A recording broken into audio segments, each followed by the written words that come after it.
And welcome back to part 4 of Things You Should Ask Your Wedding Photographer, where we go through the Hitched blog post, 32 things to ask your wedding photographer, and we go through each question and tell you whether you should ask it or not. So number 12 is, do you do an engagement shoot?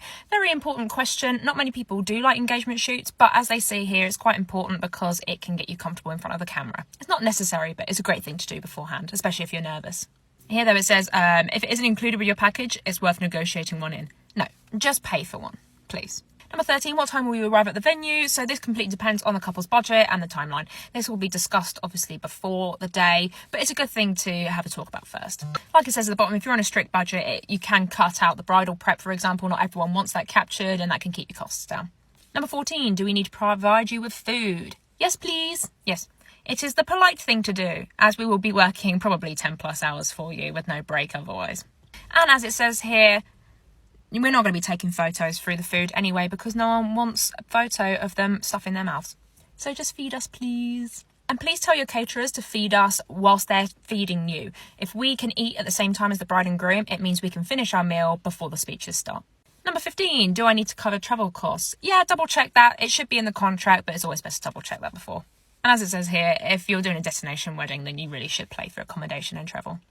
This is a weird one. Number 16, will you be the primary photographer on the day? Obviously, if a photographer is sick, they will hire an associate to shoot for them most of the time. But generally speaking, you do not want to go through one of these agencies. Also, this weird thing is like, if they're a second shooter isn't going to book a wedding on behalf of their main photographer. That's crazy.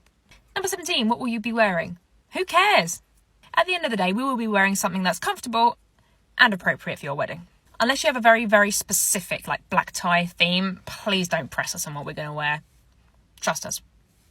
What time will you stay until is number 18. Yes, double check this beforehand. Again, it's a thing we'll go through before the day, but it's really important to set boundaries really early on.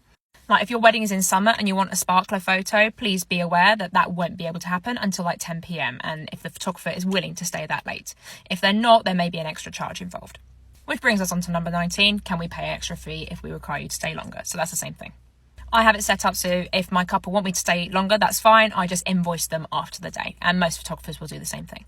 Number 20 is, how much is a second shooter? Very important question. If you're having a big wedding, then a second shooter is pretty much necessary. Double check if one is included in your package or not. Make sure to follow for part 5.